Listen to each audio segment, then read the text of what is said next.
Jadi di penjara itu Pak, ada orang dihajar. Saya pas lewat itu ada orang dihajar. Cuman ngajarnya itu nggak ketahuan. Orangnya di sini diapit orang tiga, 1, 2, 3 itu. Jadi ketika nggak ada petugas, sikat dia gitu sini Pak. Nggak ada petugas, sikat gitu. Saya tahu Pak, kan saya nggak tega Pak, dihajar. Walaupun ngajarnya nggak apa istilahnya, diem-diem sambil duduk, tapi ya sakit juga Pak. Disikat. Akhirnya saya datangi Pak, saya tanya, kenapa kok dipukulin? Jawabannya perhatikan, punya utang Gus Nur, nggak mau bayar utangnya. Utangnya berapa? 20.000. Ustaz Ali tahu lah ya. 20.000 dipukul, disikat sampai berdarah-darah Pak. 20.000. Subhanallah. Ayo kita mulai materinya. Surat Muhammad ayat 7. Apa bacanya? Bismillahirrahmanirrahim. Ya ayyuhalladzina amanu in tansurullaha yansurkum wa yutsabbit aqdamakum.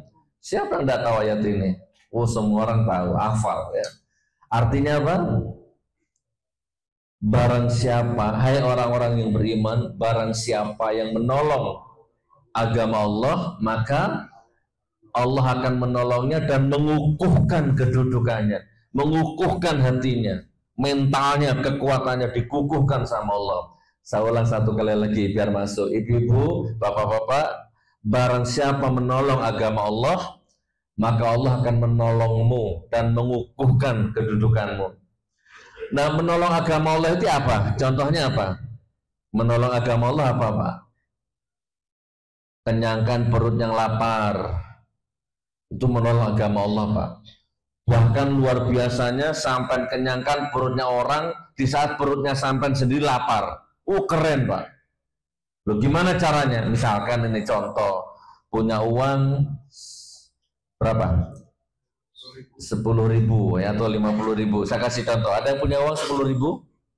10.000 ada yang bawa? Nggak ada. 50 ada yang bawa? Saya pinjam.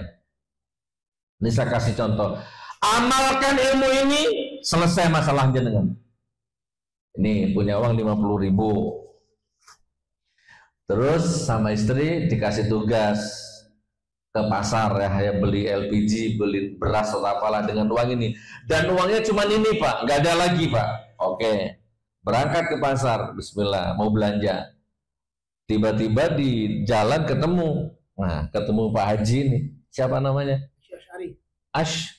Asy'ari. Ketemu Pak Asy'ari. Assalamualaikum Gus Nur. Waalaikumsalam. Waduh Gus Nur, please tolong hari ini saja insya Allah saya butuh uang 50.000 saja. Nah, coba Pak, saya ada 50, tapi ini nyawaku hari ini untuk beli beras LPG di rumah habis. Tapi Pak Asy'ari tiba-tiba, tolong Gus Nur, ibu sakit, SPP anak telat, listrik juga mau diputus, tapi saya nggak butuh banyak-banyak, 50.000 saja, yang penting susunya anak saya ada. Intinya begitulah ya.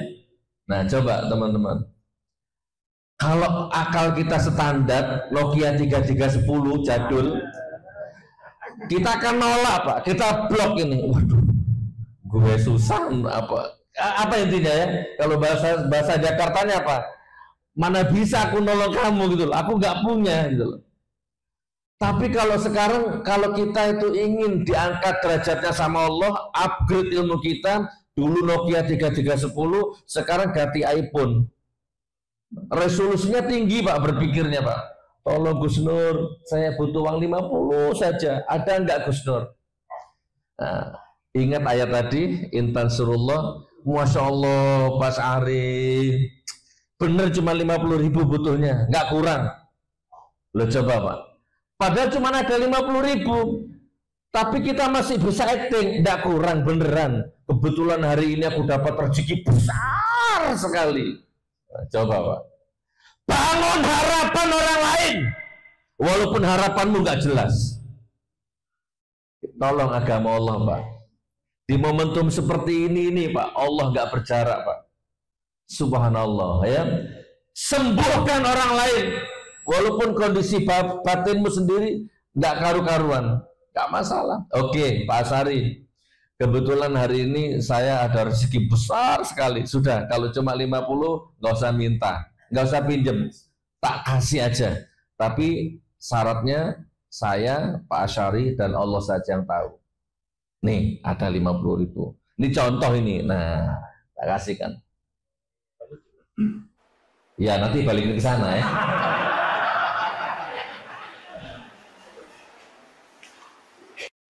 LPG di rumah habis Pak, beras di rumah habis. Ini namanya keren kalau gini Pak. Pulang ke rumah ketemu istri yang soleha. Assalamualaikum Abi, waalaikumsalam Umi. Loh mana berasnya? Alhamdulillah. Hari ini kita puasa ya, istriku sayang. Karena tadi di jalan aku ketemu orang jauh lebih membutuhkan. Nah istri kita satu rasa nasi. Oh alhamdulillah, berarti hari ini kita puasa. Siap. Nah, kalau istri kita seperti itu, ya sudah, berarti memang baiti janati memang. Ya, berarti memang luar biasa.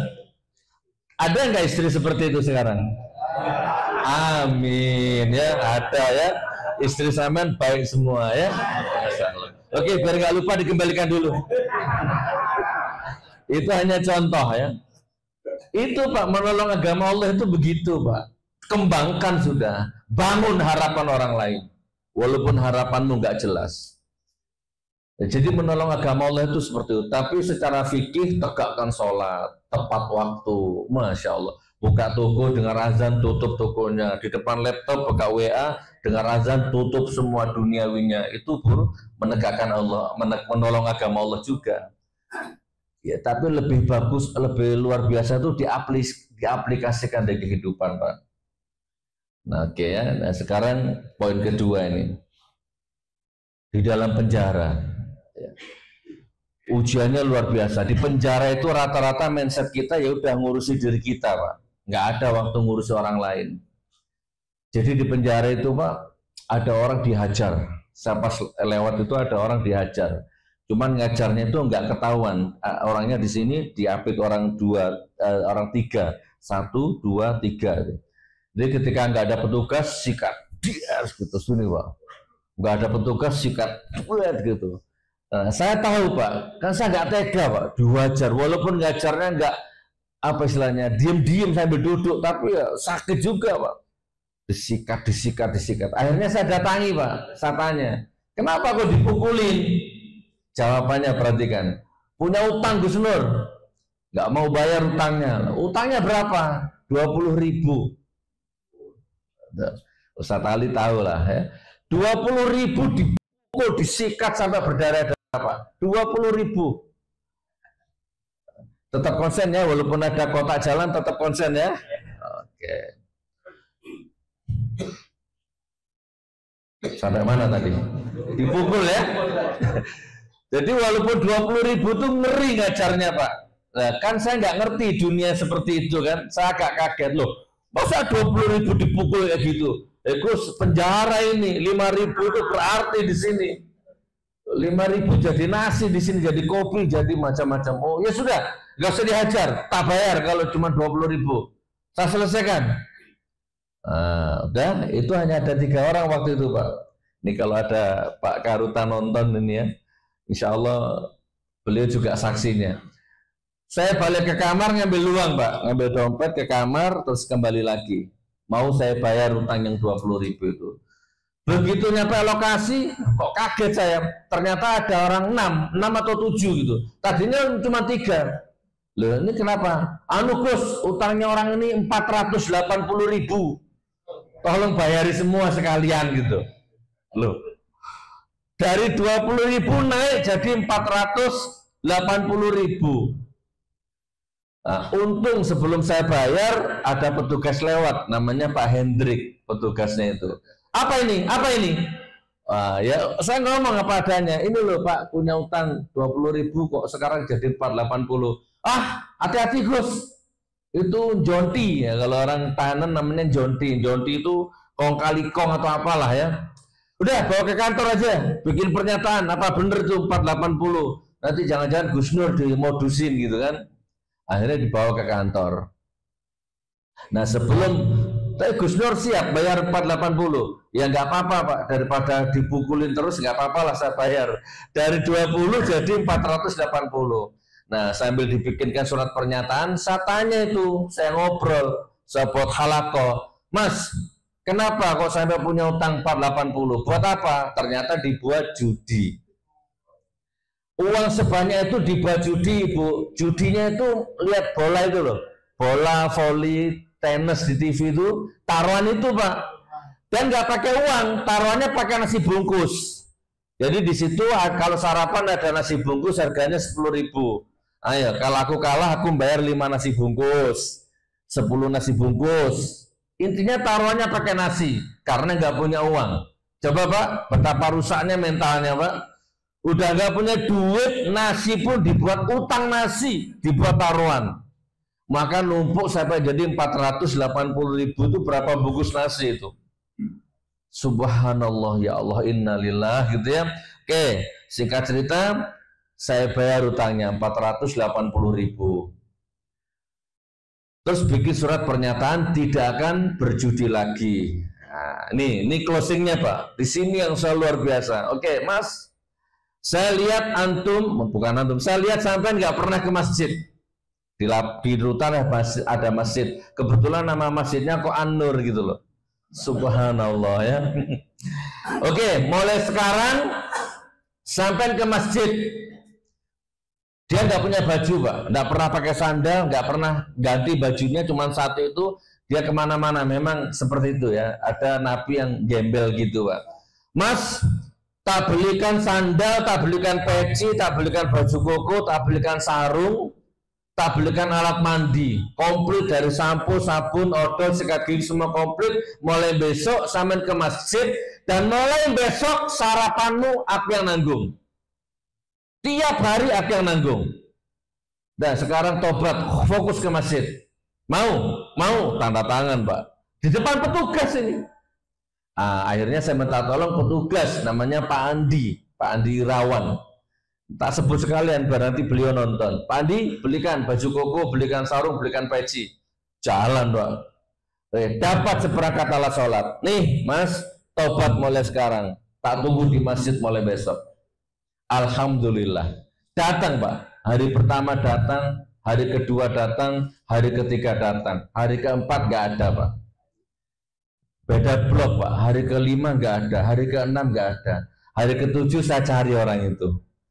Dia nggak mau nemui saya ternyata. Baru saya dapat info ternyata peci, baju koko, sarung, sandal, sikat gigi, sabun semua dijual 20.000 Pak.